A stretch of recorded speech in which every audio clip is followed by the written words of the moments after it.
Ne cherchez pas le filet, il n'y en a pas. Cette variante du badminton s'appelle le cross-minton. Créé par un joueur de badminton qui voulait jouer sans souci à l'extérieur, ce sport de raquette s'est d'abord appelé le speed badminton, puis le speedminton. Première différence de taille avec son cousin le badminton, le matériel.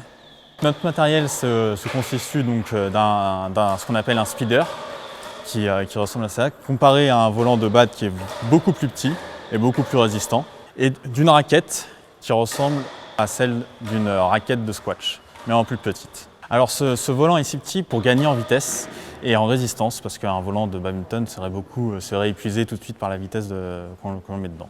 On va faire un essai d'abord avec un volant de bad, je vais vous montrer. Donc ça, ce volant de bad, vous voyez, il parle, c'est loin. Et un volant de cross-minton, donc speeder, il va 2 fois plus loin en effet, voire un peu plus même.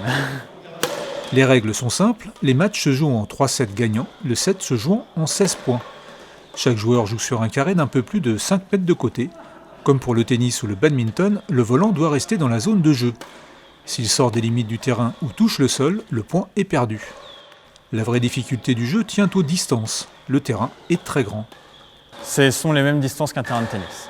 Donc on a 12 mètres 80, 13 mètres pour être grosso modo, 13 mètres entre les deux terrains, donc on va faire un petit échange pour essayer. La plupart des joueurs viennent du badminton ou du tennis.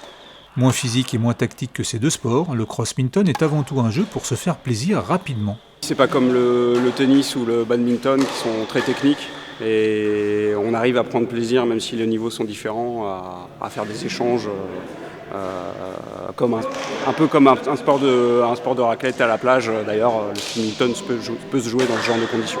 Il y a le côté aussi un peu bourrin qu'on a moins dans d'autres sports comme le tennis. Au niveau du filet, je veux dire, il n'y a pas cette contrainte-là, donc on tape, quoi. Sport loisir par excellence, le cross-minton peut se jouer partout et par tous les temps. Il suffit d'installer ce terrain portatif et le tour est joué. On compterait en France 10 000 joueurs de cross-minton.